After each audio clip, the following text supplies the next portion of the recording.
Well, good day, everybody, and welcome to the Intelligence Edition of 5 Minute Psych. In this 5-minute segment, we'll try to answer the question, what is intelligence? By tracing how researchers, since the early 1900s, have tried to define what intelligence is and how to best measure it. We'll see that even today, we still don't agree about what constitutes this thing we call intelligence. Our story of intelligence begins with Alfred Binet, who in the early 1900s was hired by the Paris government to identify children who were lagging behind in school and would benefit from extra help. Not having any idea of what children of various ages should be able to do, he began by interviewing experienced teachers and then tested hundreds of kids himself. Based on these responses, he established what the average child of any age should be able to do intellectually.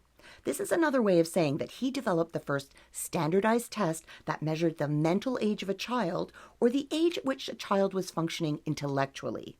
Binet said that we should use the child's mental age to determine where they should be placed in school, not their chronological age.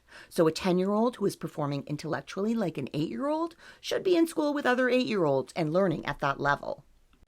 Other psychologists liked Binet's idea about mental age and attempting to measure it. For instance, William Stern was the first to use mental age in a formula with chronological age to calculate the intelligence quotient, or IQ, where IQ equals your mental age divided by your chronological age times 100.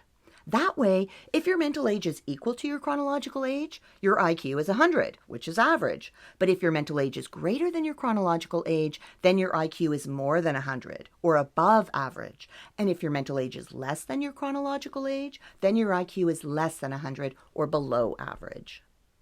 Still in the early 1900s, Louis Terman at Stanford University translated Binet's test and established American norms to develop the Stanford-Binet Intelligence Scale. It contained mostly verbal items and yielded a single IQ score. Roughly 100 years ago, Charles Spearman was the first to use factor analysis to determine the structure of intelligence. He wasn't focused so much on how to measure it as he was in trying to understand what it was, and he brought out statistics as his main tool. In doing so, he concluded that intelligence is made up of several specific abilities that he called S factors, and we would recruit these specific intelligences for specific tasks. But also, at the core, he said intelligence is made up of a G factor, or general intelligence, that we would use no matter what type of task we're doing. So, for example, if we were doing a word problem, we would recruit our specific verbal ability as well as our G factor to do the problem. David Wechsler came on the scene in the 1950s, and he believed that intelligence tests should include both verbal and nonverbal items.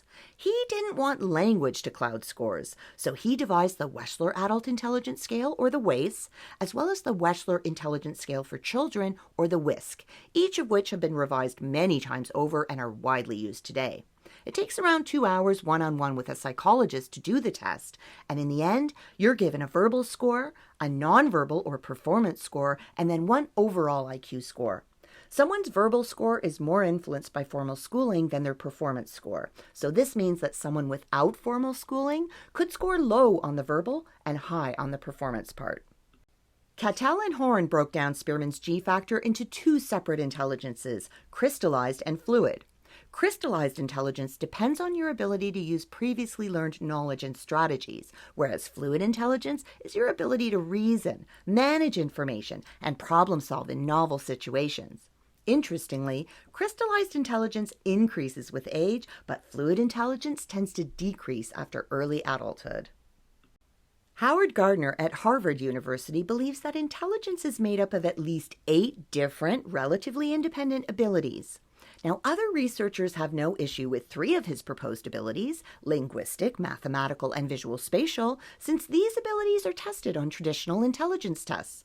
But some disagree that intelligence should include abilities like musical, body kinesthetic or athletic, personal or the ability to understand ourselves and others, naturalistic or being sensitive to the patterns in nature, and existentialist or understanding spiritual and religious ideals.